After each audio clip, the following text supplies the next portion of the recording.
وہ جسے چاہتا ہے مدد دیتا ہے اور وہی تو غالب ہے، بڑا مہربان ہے۔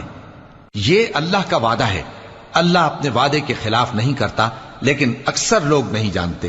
یہ لوگ دنیا کی ظاہری زندگی کو جانتے ہیں اور آخرت کی طرف سے غافل ہیں۔ کیا انہوں نے اپنے دل میں غور نہیں کیا کہ اللہ نے آسمانوں اور زمین کو اور جو کچھ ان دونوں کے درمیان ہے ان کو حکمت سے اور ایک وقت مقرر تک کے لیے پیدا کیا ہے، اور بہت سے لوگ اپنے پروردگار سے ملنے کے منکر ہیں۔ کیا ان لوگوں نے ملک میں سیر نہیں کی؟ سیر کرتے تو دیکھ لیتے کہ جو لوگ ان سے پہلے تھے ان کا انجام کیسا ہوا۔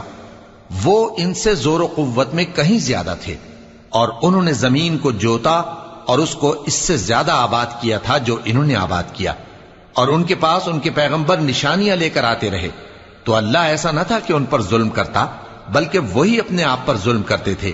پھر جن لوگوں نے برائی کی ان کا انجام